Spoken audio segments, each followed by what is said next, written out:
তাই দেবশ্রমের ভূমিকায় নৃত্য অভিনয় করে দেখাবেন সতীশ কুমার মাহাতো ও কংসাবতীর ভূমিকায় মৃত্যুঞ্জয় বাউরি।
জন্ম জন্মান্তরের সাথী, তাই বলি ওগো আমার প্রাণের দেবতা, এসো মোর কাছে। দেখো প্রিয়ে, বনমাঝে বৃক্ষ থাকে পাখিরা কেমন করিতেছে গুঞ্জন, ময়ূর ময়ূরী এখন তুলে কি সুন্দর করিতেছে নৃত্য। তাই এই মনোরম দৃশ্য দেখে আমার সর্বশরীর হয়ে কামবাণী জর্জরিত। তাই এসো প্রিয়ে, আলিঙ্গন দানে তৃপ্ত করো আমার তাপিত পরাণ। স্বামী গো, অপরাধ ক্ষমা করবে স্বামী, আমি তোমায় একটি সুখবর দিচ্ছি স্বামী। আমি যে তোমার সন্তানের মা হতে চলেছি, আমি যে অন্তঃসত্ত্বা, তাই রতিদানে অনিচ্ছা জাগে মরিবে। তবু এসো প্রিয়ে, ভালোবাসার সোহাগ চুম্বন দিয়ে ভরিয়ে দেব তোমার শূন্য কলস।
শুনলেন তো কংসাবতী, আকাশবাণী আমাদের কি বলে গেল?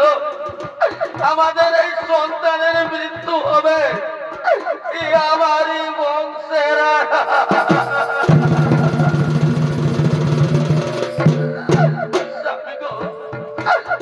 স্বামী, এই অমঙ্গলের বাণী শুনে যে আমার মুখখান একেবারে চৌচির হয়ে যাচ্ছে স্বামী। আমি যে করি কি করি, আমি যে কি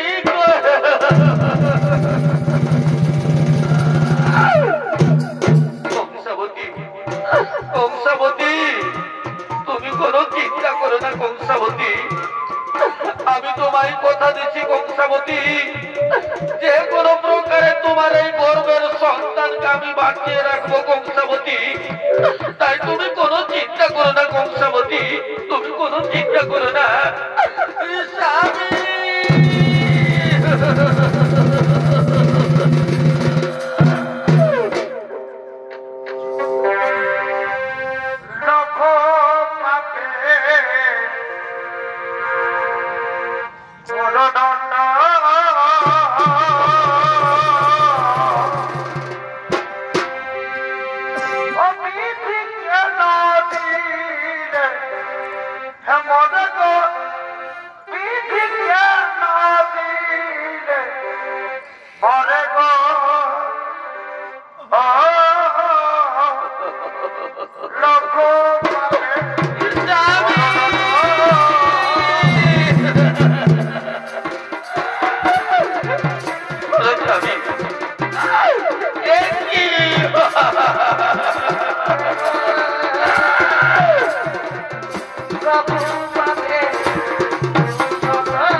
এখান থেকে এখন আমরা নিজের আলোয় যাই। কংসাবতী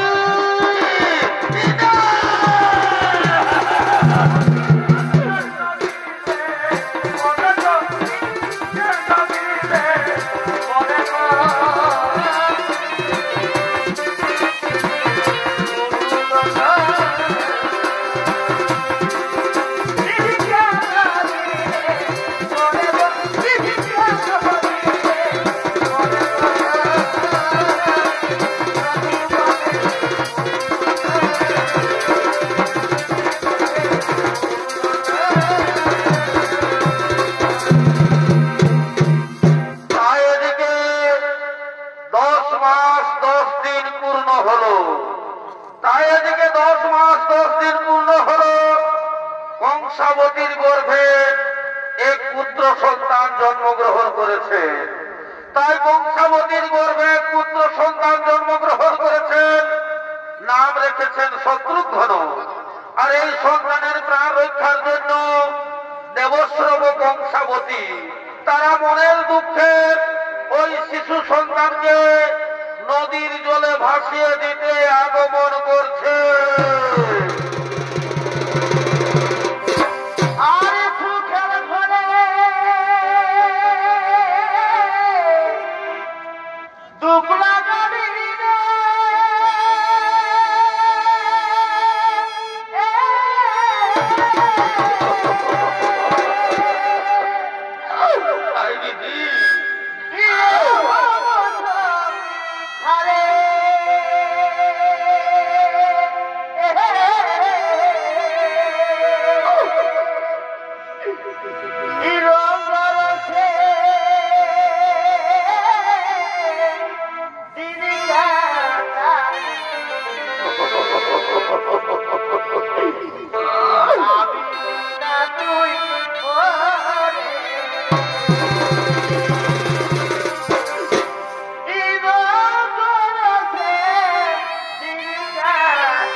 কিন্তু ভাগ্য বিড়ম্বনা আমাদের কোলালয় ভরিয়ে দিতে পারলো না। তাই শোনো কংসাবতী, এই অবলা ছোট্ট শিশুর প্রাণ রক্ষার জন্য একে আমরা নদীর জলে ভাসিয়ে দিই।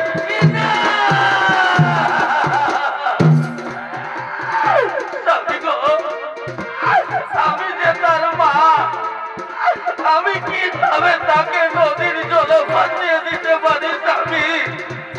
যাকে আমি 10 মাস 10 দিন গর্ভে ধারণ করেছি, তাকে আমি কেমন করে নদীর জলে ভাসিয়ে দিতে পারি স্বামী? কি কেমন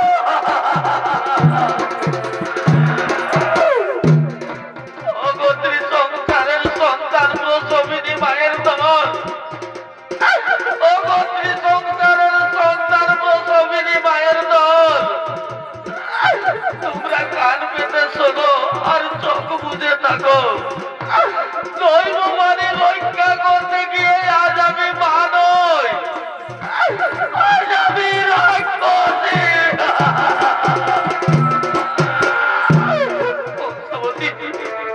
কংসাবতী, কান্নাকাটি করে কোনো লাভ হবে না কংসাবতী। আমাদের সন্তানকে রক্ষা করার জন্য এই উপায় ছাড়ার অন্য কোনো উপায় নেই কংসাবতী। তাই আমার বিশ্বাস, নিশ্চয়ই কোন সুহৃদয় ব্যক্তি তাকে নদী থেকে তুলে লালন পালন করে বড় করবে। তাই দাও দাও কংসাবতী, এই মান্দাসু করে আমাদের সন্তানকে শুয়ে দাও। আর বিধাতাকে বলো সে যেন ভালো থাকে, সে যেন ভালো।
নিশ্চয়ই কোন সুহৃদয় ব্যক্তি তাকে নদী থেকে তুলে লালন পালন করে বড় করবে। তাই চলো চলো কংসাবতী, এখন আমরা এই নদীর তীরের থেকে আমাদের নিজের বাড়ি যাই। ওটা কংসাবতী, এই কংসাবতী, এটা এটা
আমাদের নিজের আলো যাই। কংসাবতী, ওটা কংসাবতী,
শিকার করার জন্য জঙ্গলে করিতেছেন আগমন।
মিলল না ভাই, তাই বলো দেখি সহোদরগণ এখন কি করা যায়? শোনো দাদা, একবার ওই নদীর ঘাটে যাওয়া যাক। যদি কোনো জন্তু জানোয়ার জল পান করার জন্য সেই নদীর ঘাটে আসে, এ ভাই তোমরা ঠিকই বলেছো ভাই, তাই চলো এখন আমরা সেই নদীর ঘাটে যাই।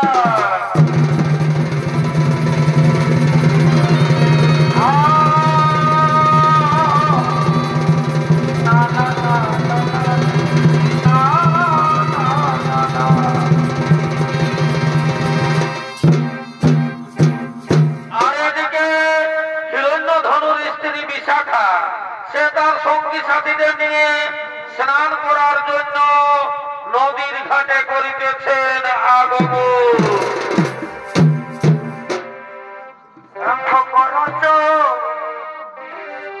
আমার উড়ি উড়ি যায় চেঙ্গা রাতে সবাই ঘরে হায় হায়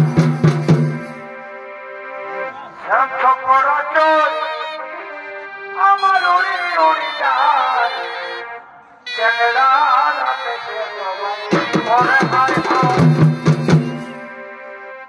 এই বলব আমার কথা কত খাইয়া কত পাজরে দেখা এই বলব আমার কথা কত খাইয়া কত পাজরে দেখা না না না রে না না না রে তোরা নজর দিছি না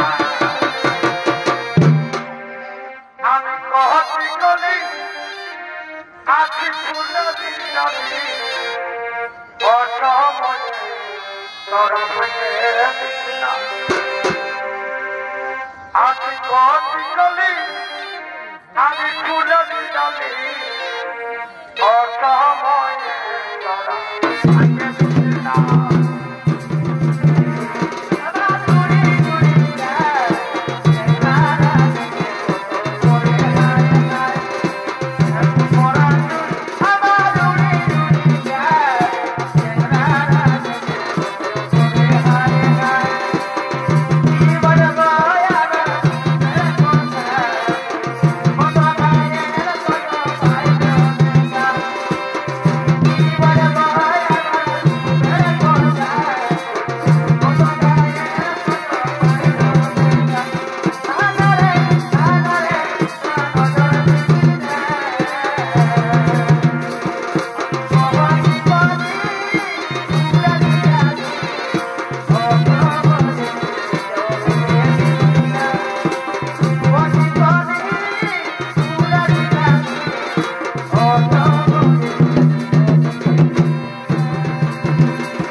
আছে?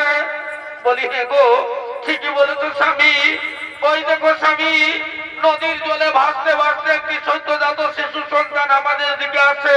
হ্যাঁ বিশাখা, তোমরা এখানে থাকো, আমি এক্ষুনি ওই শিশু সন্তানটিকে নদী থেকে তুলে নিয়ে আসি।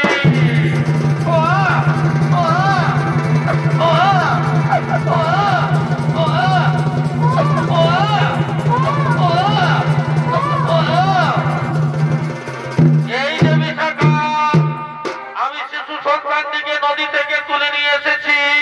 দাও দাও, ওকে আমার কোলে দাও। বলি আরে, কেমন নিষ্ঠুর মাতা পিতা এই সদ্যজাত শিশু সন্তানটিকে নদীর জলে ভাসিয়ে দিয়েছে। বলি ওগো, চলো না, চলো একে আমরা আমাদের বাড়ি নিয়ে যাই। একে আমরা লালন পালন করে নিজের ছেলে মনে করে বড় করি। হে বিশাখা, তাই চলো, এই দুগ্ধ বৈশ্য বালককে আমরা লালন পালন করে বড় করব। আর আজ থেকে পরিচয় হবে হিরণ্য ধনুর পুত্র। বলি হে গো, আমাদের এই ছেলের কি নাম রাখা হবে? হে বিশাখা, এর নাম রাখবো আমি একলব্য। আর এই একলব্যকে করবো আমি ধনুর্বিদ্যায় বিশারদ। তার ধনুক চক্করে সারা ভারত হয় যেন কম্পিত। তাই চলো, বিলম্ব না করে আনন্দ সবাই বাড়ি যায়।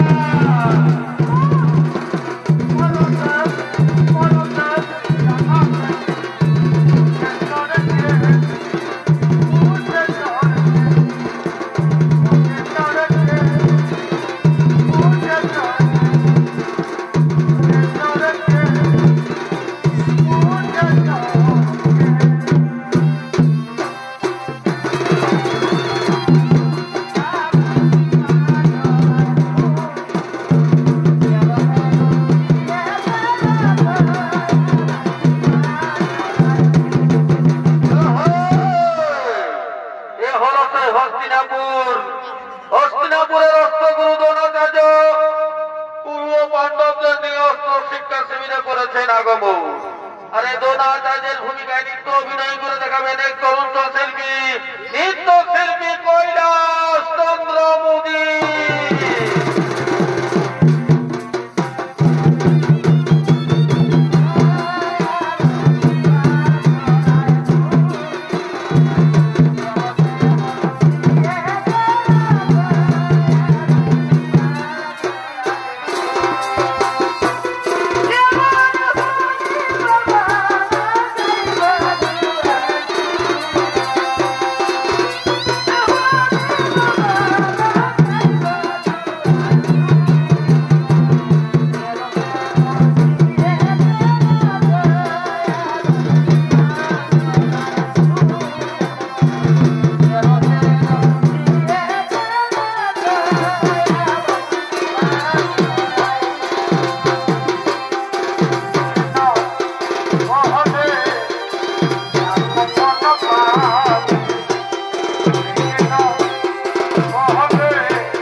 ধনুর্বিদ্যার পরীক্ষা নেব। তাই অর্জুন প্রথমে তুমি আমার কাছে এসো। প্রণাম প্রণাম তব চরণে গুরুদেব। শোনো অর্জুন, ওই দেখো দূরে বৃক্ষ শাখে তুমি কি দেখতে পাচ্ছ? গুরুদেব, ওই বৃক্ষ শাখে আমি একটি পাখি দেখতে পাচ্ছি গুরুদেব। আর কি দেখতে পাচ্ছ তুমি? পাখির মস্তকে দুটি চোখ ছাড়া আর অন্য কিছু দেখতে পাচ্ছি না গুরুদেব। তুমি ঠিকই দেখেছো অর্জুন, তুমি এক্ষুনি তীর নিক্ষেপ করো।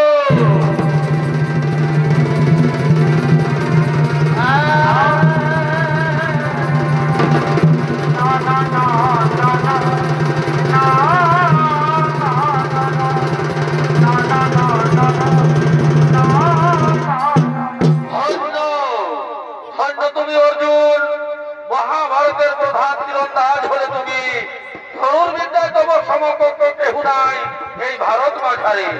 আপনি আমায় আশীর্বাদ করুন গুরুদেব, আমি যেন ধনুর্বিদ্যায় আরো শিক্ষা লাভ করতে পারি। কি গুরুদেব?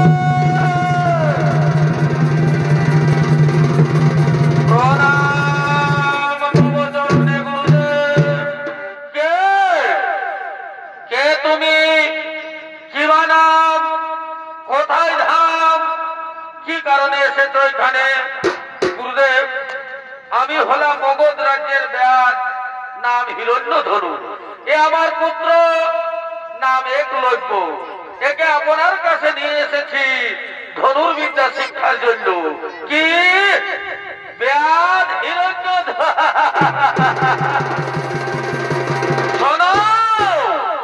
শোনো ব্যাস হিরণ্যধনু, আমি নির্ভীক ছোট জাতের ছেলেকে শিক্ষাদান করি না। আমি শিক্ষাদান করি ক্ষত্রিয় এবং রাজবংশের ছেলেদের। তোমাদের মতো ছোট জাতের লোক, তোমাদের মতো নির্ভীক দরিদ্রের লোক আমার অস্ত্র শিক্ষা শিবিরে প্রবেশ করার অধিকার পর্যন্ত নেই। কি বললে গুরুদেব? আমরা নির্ভীক দরিদ্র বলে ছোট জাত বলে অপমান করে তাড়িয়ে দিচ্ছ? সমাজ, এই সমাজ ধনী লোক, যারা বড় লোক, যারা উচ্চ শিক্ষিত, যারা উচ্চবংশের প্রভাবশালী ব্যক্তি, তারাই হয় সর্বকালের অগ্রাধিকার। জানি না পূর্বজন্মে আমি কি পাপ করেছিলাম। তুমি শান্ত হো পিতা, বহু পুণ্য ফলে আমি পেয়েছি মানব জনম। তাই আমি গুরুদেবের কাছে নতশিরে বলছি, আজ যখন আমি অবহেলিত লাঞ্ছিত, তখন প্রতিজ্ঞা করে বলছি আমি গুরুদেব দ্রোণাচার্যের শরণাপন্ন হয়ে ধনুর্বিদ্যা শিখবো। তাই চলো পিতা, চলো এখন আমরা এখান থেকে আমাদের নিজের আলোয় যাই।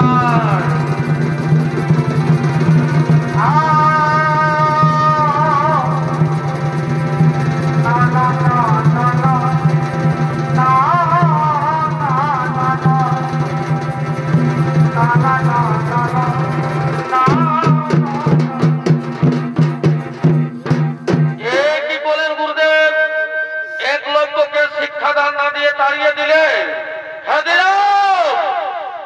আমি ভরদ্বাজ পুত্র দ্রোণাচার্য, বহু পুণ্য ফলে পিতামহ ভীষ্মের অনুপ্রেরণায় তোমরা আমাকে বেদ হত্যার গুরু রূপে তপবনবাসী ভরদ্বাজ মুনির সন্তান জাল পাত্র স্থান বিচার করে কাজ করে।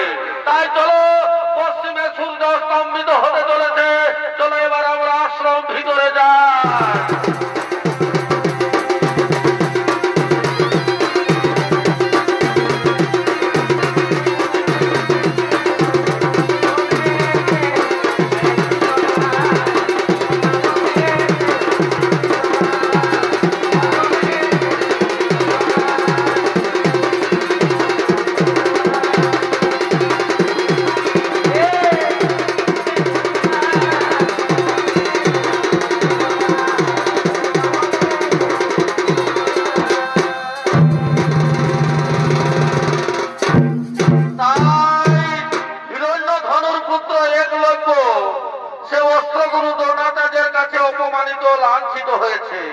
তাই সে মনে মনে স্থির করেছে যে আমি অস্ত্রগুরু দ্রোণাচার্যের কাছে শিষ্যত্ব গ্রহণ করব।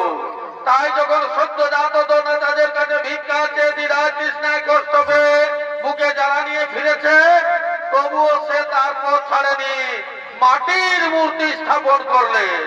আর সেই মাটির মূর্তিটাকে আঁকড়ে ধরে ছুটে আসছেন গভীর জঙ্গলে।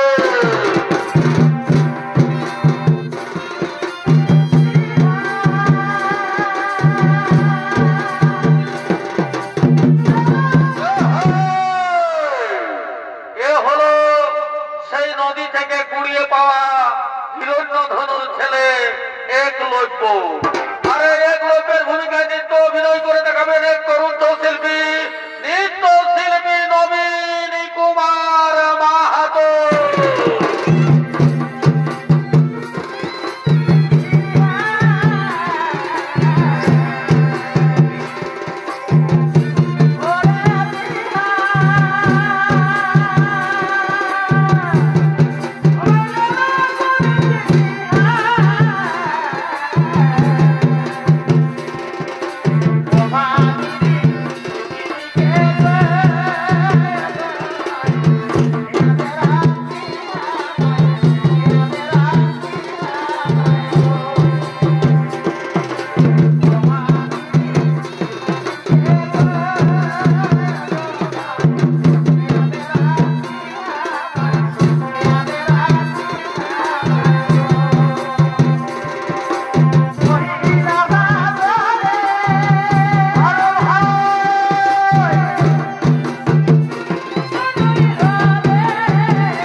নৈবদ্য কোথায় পাবো? ধূপদীপ কি দিয়ে বুঝবো তোমারে? বলুন গুরুদেব বলুন, আমি যদি ধূপদীপ নৈবদ্য না দিতে পারি তাহলে কি অধমের ডাকে সাড়া দিবেন না গুরুদেব? এই ছোট ছোটের ছেলেকে কি সাড়া দিবেন না? আমি জানি না মন্ত্রতন্ত্র, আমি জানি না সাধন ভোজন, আমি এটুকু বলবো, হে কৃষ্ণ করুণা সিন্ধু দীনবন্ধু জগৎপতে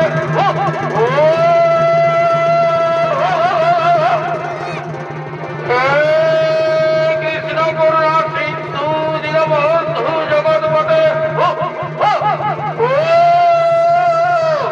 ভগবান ওগো ঠাকুর, কেন হু করে আমার কানকে আওয়াজ বিরত করছে? কেন আমি মন্ত্র বলতে পারছি না গুরুদেব? কেন কেউ কেউ শব্দ আমার কানে ভেসে আসছে? ভগবান, তাহলে কি সত্যি আমাকে অস্ত্রবিদ্যায় পারদর্শী হতে দিবেন না ঠাকুর?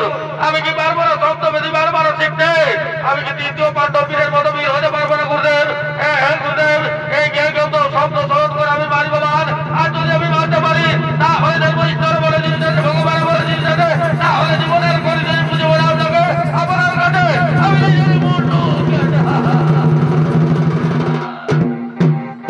তাই ব্যাধপুত্র একলব্য ধনুক তুলে নিলেন এবং গুরুকে স্মরণ করে সেই কুকুরটিকে মারছে। ই গুরু ব্রহ্মা গুরু বিষ্ণু গুরুদেব মহেশ্বর,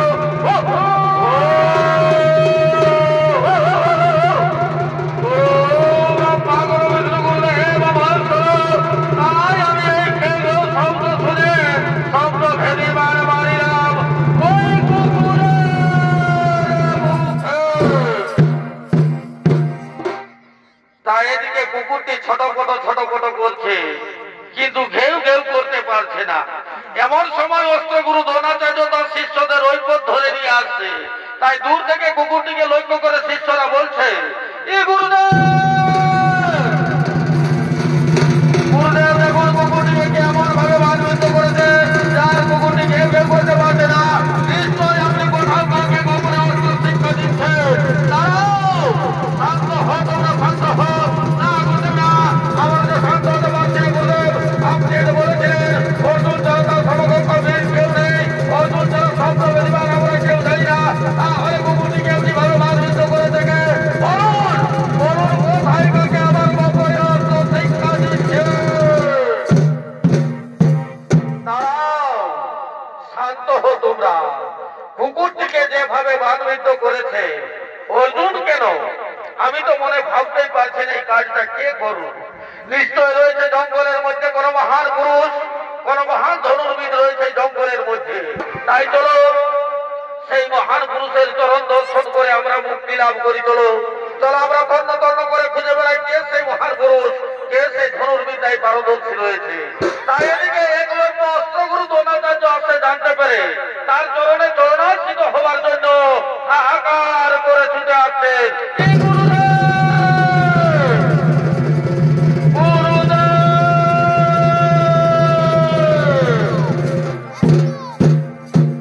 প্রণাম তব চরণে গুরুদেব। কে? ও তুই তুই তুই সেই ওই ব্যাধের ছেলে না? হে গুরুদেব, আমি ওই হিরণ্য ব্যাধের ছেলে একলব্য। আসুন আসুন গুরুদেব, যে কারণে এত আতঙ্কিত, আসুন গুরুদেব, আসুন গুরুদেব। এই দেখুন আপনার মাটির মূর্তি স্থাপন করে আমি দ্বাদশ বছর ধরে ধীরে ধীরে সর্ববিদ্যায় পারদর্শী হয়েছে গুরুদেব। আজ আমি শব্দবেদে মান মানতে শিখেছি, আজ আমি অনন্তরে মান মানতে শিখেছি গুরুদেব। আজ আমি সত্য জাত দোনাদের আপনাকে প্রমাণ করে দিয়েছি, ছোট জাতের ছেলে হলো মানুষ আর বড় জাতের ছেলে হলো মানুষ। আর সবার শরীরে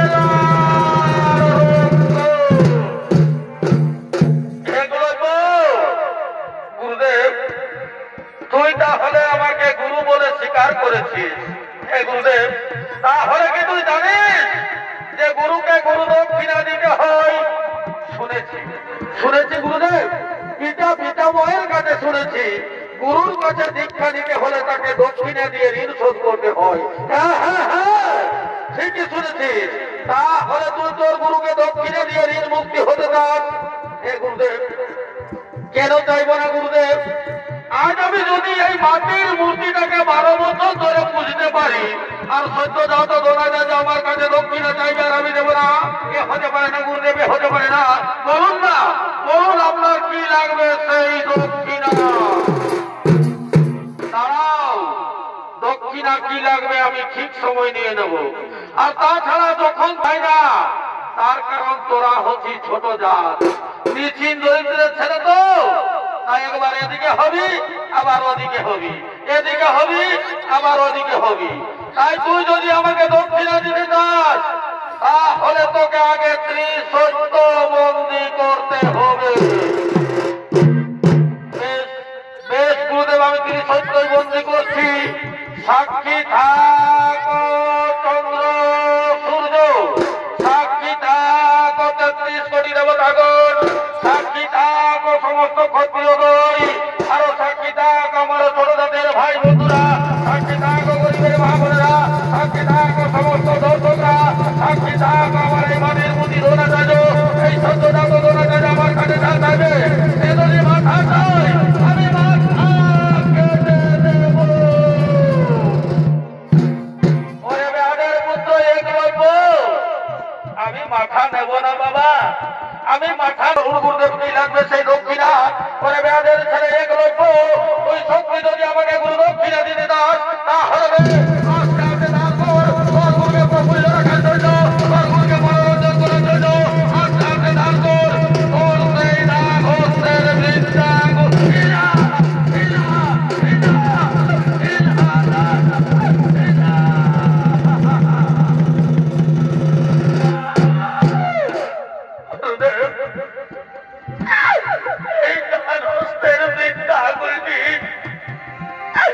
জঙ্গলে রয়েছে আমার বৃদ্ধ মা, রয়েছে আমার বৃদ্ধ বাবা, তাদের মুখে দুমুঠো অন্ন তুলে দিতে পারি এই দান হস্তের বিদ্যা আঙ্গুলটির দ্বারা।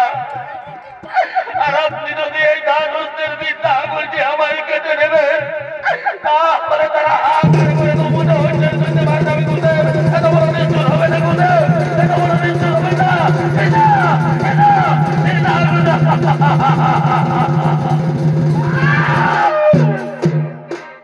পুত্র, আমি জানি রে ছোট জাতের ছেলে, এক্ষুনি না করেছিস খানিকক্ষণ বাদে হা করবি।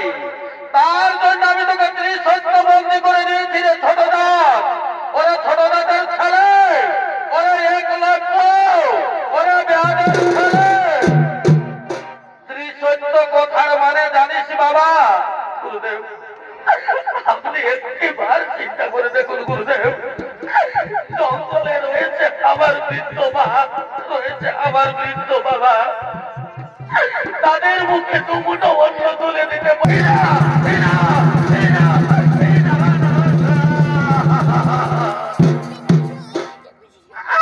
ওরে বেহাদের পুত্র একলব্য, তাহলে তুই ত্রিসত্য কথার মানে জানিস না। সবাই একলব্য, ত্রিসত্য কথার মানে হলো 33 কোটি দেবতার কাছে তুই সাক্ষী রেখেছিস, তাই 33 কোটি দেবতা কেউ তোকে দেবতার আসনে বসাবে না। ছোট জাতের ভাই বন্ধুদের সাক্ষী রেখেছিস, তাই ছোট